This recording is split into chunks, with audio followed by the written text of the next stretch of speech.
नमस्कार शेतकरी मित्रांनो.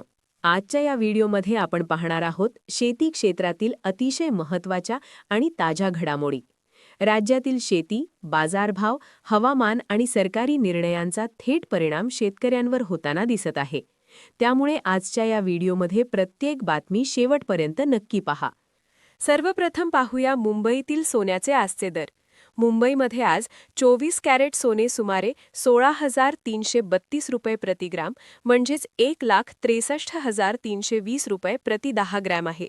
तर 22 कॅरेट सोने सुमारे 14,971 रुपये प्रति ग्रॅम म्हणजेच 1,49,710 रुपये प्रति 10 ग्रॅम आहे. आता पाहूया पुण्यातील सोन्याचे भाव. पुण्यात आज 24 कॅरेट सोने सुमारे 1,67,000च्या आसपास प्रति ग्रॅम आहे. तर 22 कॅरेट सोने सुमारे 1,53,000च्या आसपास प्रति ग्रॅम आहे. आता पाहूया चांदीचे भाव. सध्या बाजारामध्ये चांदीचा दर साधारण 1,70,000 रुपये ते 1,75,000 रुपये प्रति किलोच्या आसपास व्यवहारात आहे. अलीकडच्या दिवसात जागतिक परिस्थितीमुळे चांदीच्या दरात मोठे चढउतार दिसत आहेत. कृषी क्षेत्रामध्ये मोठ्या घडामोडी घडत आहेत. राज्याचे कृषी मंत्री यांनी विधानसभेमध्ये बोलताना सांगितले की ठिबक आणि तुषार सिंचनासाठी तब्बल 2,15,000 लाभार्थ्यांसाठी सुमारे 972 कोटी रुपयांच्या निधीची गरज आहे. त्यातील काही निधी लवकरच उपलब्ध होईल असा दावा करण्यात आला आहे. याशिवाय फळबाग लागवडीसाठी 122 कोटी रुपये, शुगरकेन हार्वेस्टरसाठी 75 कोटी रुपये, तर शेती यांत्रिकीकरणासाठी तब्बल 2,108 कोटी रुपयांची आवश्यकता असल्याचे सांगण्यात आले आहे. दरम्यान ठिबक आणि तुषार सिंचन अनुदान प्रक्रियेमध्ये अनेक त्रुटी असल्याचा आरोप करण्यात आला असून त्या दूर करण्याची मागणी महाराष्ट्र राज्य ड्रिप डीलर असोसिएशनने केली आहे.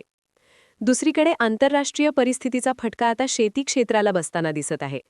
इराण आणि इस्रायल युद्धामुळे सांगली जिल्ह्यातील द्राक्ष निर्यातीला तब्बल 25 कोटी रुपयांचा फटका बसल्याची माहिती समोर आली आहे. निर्यात बाजारपेठा अडचणीत आल्यामुळे व्यापारी आणि शेतकरी दोघेही चिंतेमध्ये आहेत आणि नवीन बाजारपेठांचा शोध सुरू आहे. युद्धामुळे जागतिक बाजारपेठेमध्ये मोठी अस्थिरता निर्माण झाली आहे. कच्च्या तेलाचे दर पुन्हा $100च्या वर गेले असून त्याचा परिणाम इंधन, वाहतूक आणि विविध वस्तूंच्या किमतींवर होऊ लागला आहे.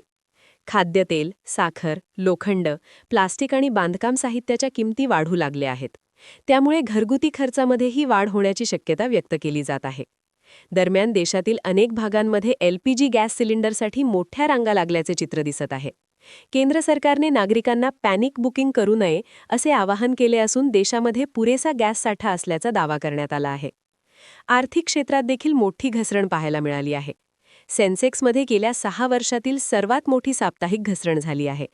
अवघ्या एका आठवड्यामध्ये बाजार 5.5% कोसळला असून गुंतवणूकदारांचे लाखो कोटी रुपये बुडाले आहेत. ऑटोमोबाईल, बँकिंग आणि वित्तीय सेवा क्षेत्राला सर्वाधिक फटका बसला आहे. शेतमालाच्या बाजारभावाबाबत बोलायचे झाले तर अनेक पिकांच्या दरांमध्ये मोठे चढउतार दिसून येत आहेत.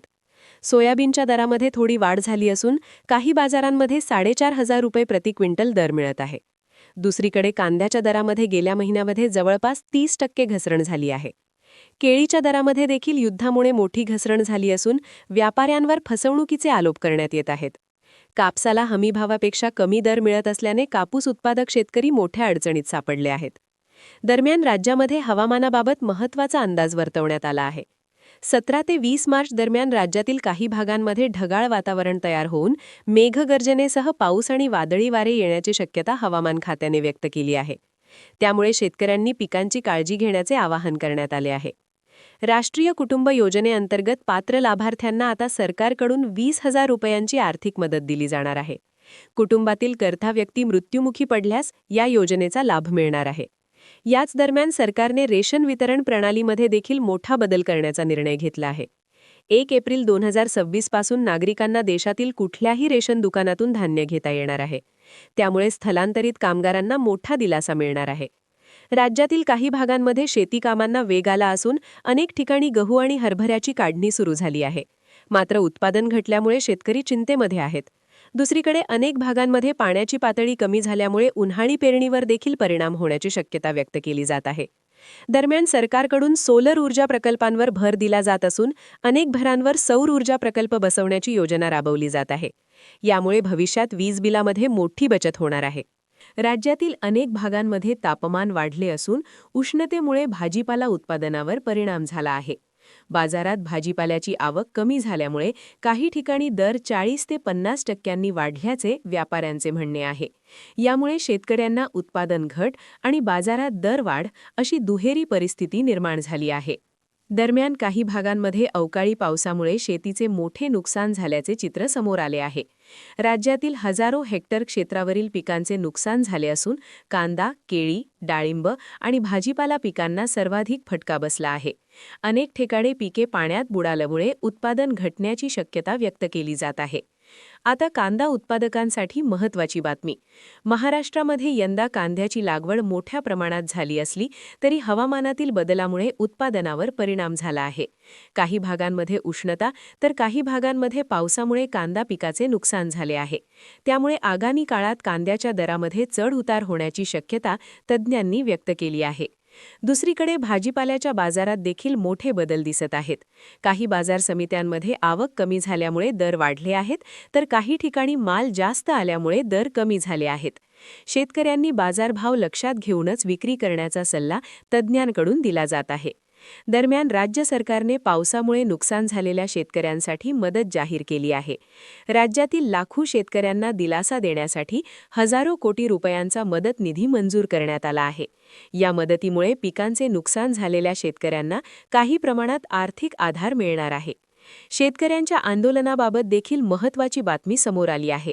काही ठिकाणी शेती संघटनांनी शेतीमालाला योग्य दर मिळत नसल्याचा आरोप करत आंदोलन सुरू केले आहे. शेतमालाचे भाव कमी झाल्यामुळे शेतकऱ्यांचे मोठे नुकसान होत असल्याचे संघटनांचे म्हणणे आहे. हवामानाबाबत आणखी एक महत्त्वाचा अंदाज समोर आला आहे. येणाऱ्या हंगामामध्ये सरासरीपेक्षा जास्त पाऊस होण्याची शक्यता व्यक्त करण्यात आली आहे. जर हा अंदाज खरा ठरला तर खरीप हंगामासाठी चांगले उत्पादन मिळण्याची शक्यता आहे. सरकारने देखील बियाणे, खते आणि कीटकनाशकांचा पुरेसा साठा ठेवण्याच्या सूचना दिल्या आहेत. दरम्यान कृषी क्षेत्रात आधुनिक तंत्रज्ञानाचा वापर वाढवण्यावर सरकार भर देत आहे. शेतकऱ्यांना डिजिटल माहिती, बाजारभाव आणि हवामान अंदाज देण्यासाठी नवीन पोर्टल आणि मोबाईल सेवा सुरू करण्यात येत आहेत. यामुळे शेतकऱ्यांना योग्य वेळी योग्य निर्णय घेणे सोपे होणार आहे. बाजार समित्यांमध्ये सध्या गहू, हरभरा आणि सोयाबीनची आवक वाढलेली आहे. काही बाजारांमध्ये सोयाबीनचे दर स्थिर आहेत, तर काही ठिकाणी किंचित वाढ दिसून येत आहे. शेतकऱ्यांनी घाईघाईने विक्री न करता योग्य दर मिळेपर्यंत थांबावे असा सल्ला बाजार तज्ज्ञ देत आहेत. याशिवाय शेतीमध्ये पाण्याचे व्यवस्थापन हा मोठा प्रश्न बनत आहे. अनेक भागांमध्ये भूजल पातळी कमी झाल्यामुळे उन्हाळी पेरणीवर परिणाम होत आहे. त्यामुळे ठिबक आणि तुषार सिंचनासारख्या आधुनिक पद्धतींचा वापर वाढवण्यावर भर दिला जात आहे. राज्यातील काही भागांमध्ये गहू आणि हरभऱ्याची काढणी सुरू झाली आहे. मात्र उत्पादन अपेक्षेपेक्षा कमी असल्याने शेतकऱ्यांमध्ये चिंता वाढली आहे. त्याचबरोबर मजूर टंचाई आणि वाढलेला खर्च यामुळे शेतीचा खर्चही वाढला आहे.